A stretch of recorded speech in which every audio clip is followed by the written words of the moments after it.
Hello guys, and welcome back to the final video of the HAT tournament. We're just going to do a quick recap of the final four games that were left, and they had all been fairly much deadlocked, so we're just going to see how each of them finished off, and if there's any breakthroughs or any potential mistakes that might have happened in each of those games. So in this one, Alliance 2 won over Alliance 1, 1,588 to 412. Let's just see quickly who was Alliance 2. So Alliance 2 was Synovizhmir, and they were against Guardia Nocturna. So looks like they got the win. Let's just take a look and see what changed over the last couple days.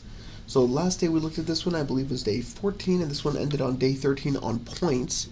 So we can go back to day 14 and 13. It was still fairly close. Let's just take a look and see where the big break happened. So no big change on day 14. Day 15 they broke through France, and that's what that was. So heading into this, France had been doing some very slow fighting with Austria-Hungary, and against Germany, but Germany was doing better there. And they had killed off 9 Russian units, nothing of consequence.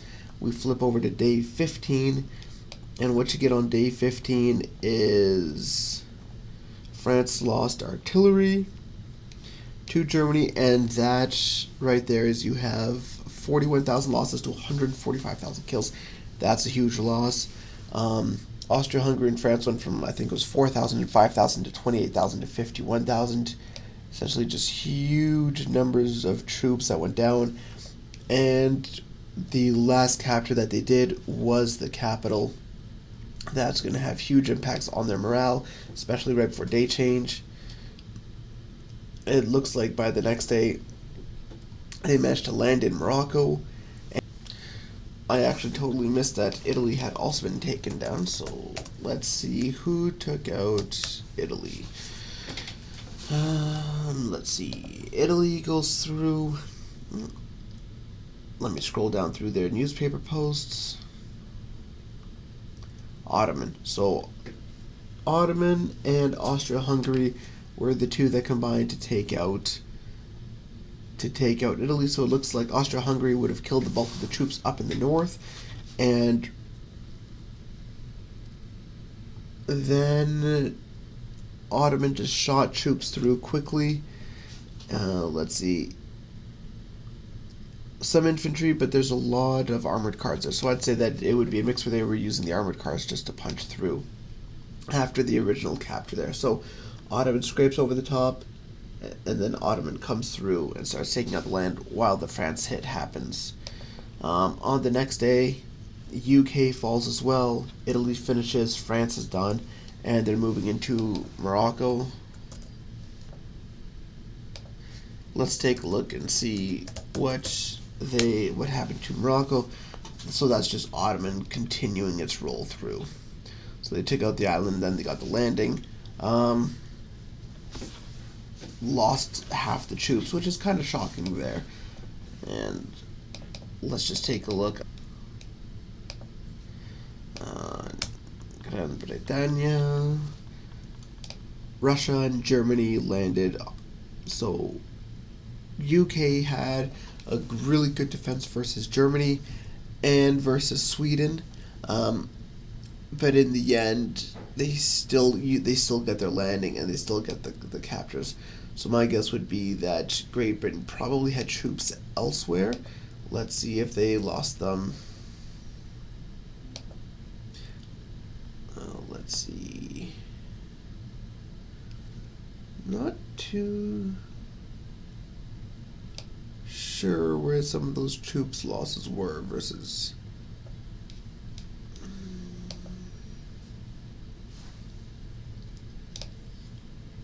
Just trying to see if there's a city that's attached to one of these. So far a lot of it's just on the water, so not too sure where all of their troops were. It could be that they were just supporting somewhere else, but either way, even with the troops that they had left, they weren't able to stop it. It could also be that, based on this message here, that they just backed out on day 15 just to let them get 1,500 points.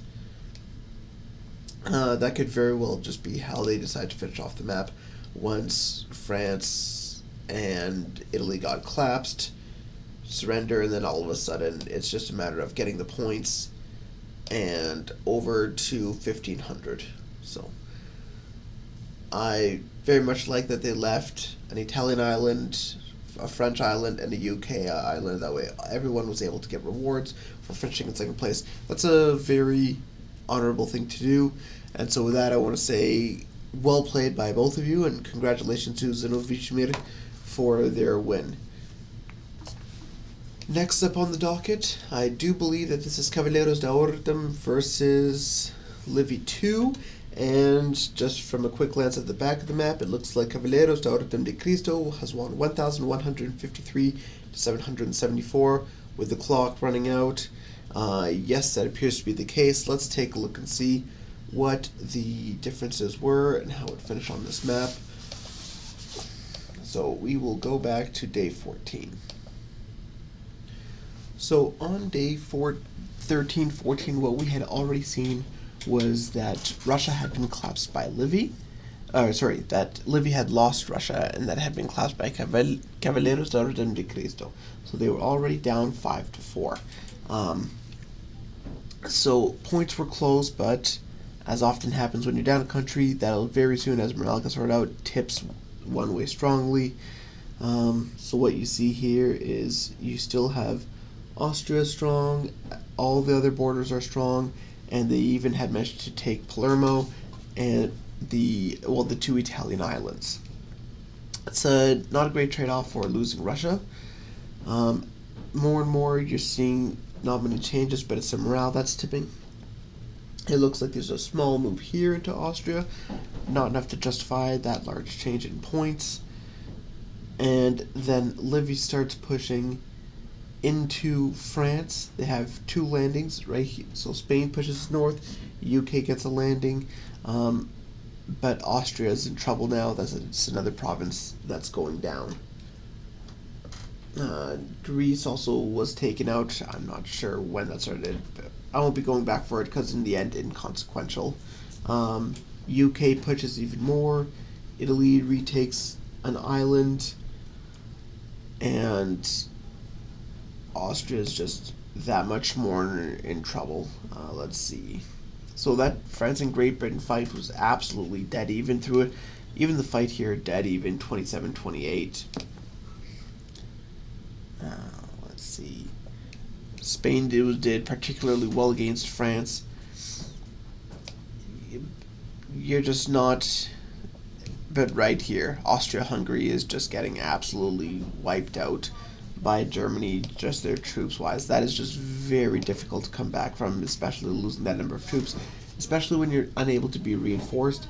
Right there, he was all alone in the middle, especially once Russia was gone. That just left him very much exposed, and essentially, the Cavalleiros could afford to give up France and the islands because they could just put all these troops, could pressure Austria, and then if you take out Austria, then you have that whole block, and everyone can push through. But as long as you have the enemy troops there, you have to be able to hold troops around them, surrounding them. And it's just tipping more and more there. Austria's nearly gone. France is in trouble, but by this point it's too little too late. And that is how the game ended. So, congratulations to Cavalleiros da Ordem de Cristo for a good win, and for the way that they handled the eastern part of the map, and also well done to Livy too for not giving up and for pushing back into France. It's good to see teams that don't quit and that keep fighting through to the end. Next up, we have Schwarzy Schar versus Conquistadores Final. So what we have here is a 1,605 win to 341 on points by Schwarzy Schar. So Schwarzy Schar's team won. Let's go back 4 days and see where it was. So it looked like it was a very set map, not much movement that was happening, so we have stuff to look at.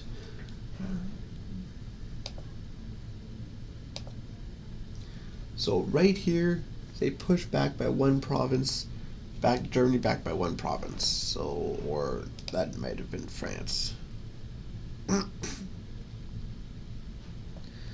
It looks like Spain attempted an invasion of Morocco. That backfired on Spain, losing about 3 times more troops. And they tried, and there's also that Italy and Morocco hit there. So Morocco looks like they played defense there.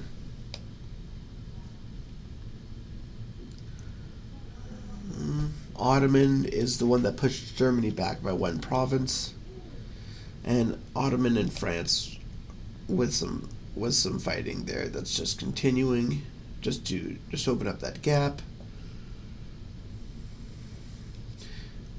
Great Britain gets a landing on Morocco, but then Morocco kicks them back out again.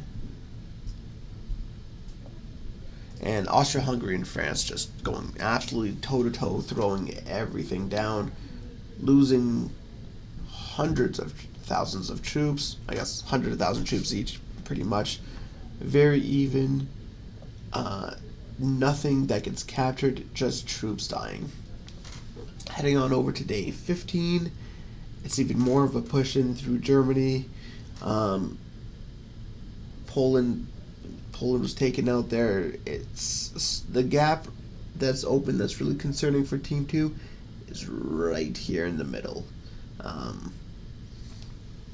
Big changes here is that Austria-Hungary and Italy just causes huge damage there.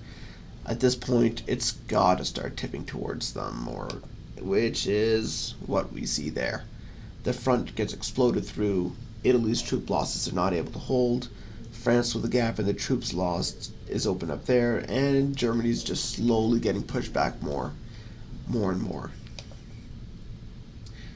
Head on over. Morocco gets the landing in Spain, and Germany's nearly finished off. Italy's down to one island. The UK's holding on, but France is done as well. So let's see how this worked out. Losses were 57 to 177, so before they were 36 to 100 and something. So your losses are about 20 to 60, so still a very successful landing by Morocco. Not just because they got the landing, but also because of the kill death that they got on that landing, specifically down here. At this point, the scores are now 1,364 to 576. It's essentially game over. And it ended on that next day change. So congratulations to Schwarzy Zishar for getting the win. I do recall earlier on I had mentioned that you had gotten a gap, but that had stalled out. So congratulations on getting that energy and the momentum again and finishing off the map off strong. Congratulations on that win, and good luck to Conquistadores Final as well in your next map.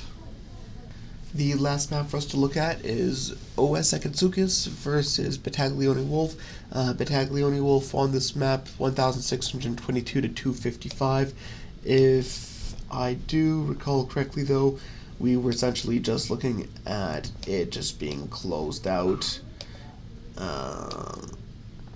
At this stage, that's right, I do recall the map was over because, in my eyes, because you had the landing, you had northern France that was being pushed into, Italy that was being pushed into, and morale was all leaning towards Battaglione Wolf.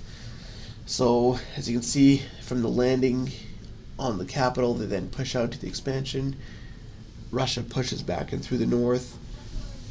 Italy and France, not much change there from the previous day, but then Italy gets finished off, Sweden gets finished off. And that's essentially the map. I want to see if there's a surrender that I missed. No surrender that I saw, so they just finished off by pushing through.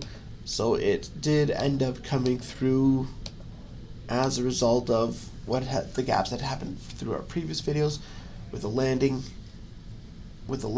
And it was really led by them just holding on along this line here, expanding when they got the opportunity, and Sweden getting collapsed. Those were so really that northern France and northern Italy and Sweden losing their capital. That was the tipping point in this game. Congratulations to Battaglione Wolf on their win, and good luck to OS Akatsukas on their next map. Thanks for checking in. We'll see you guys when we do a quick intro for round 2 that should be starting in about a week.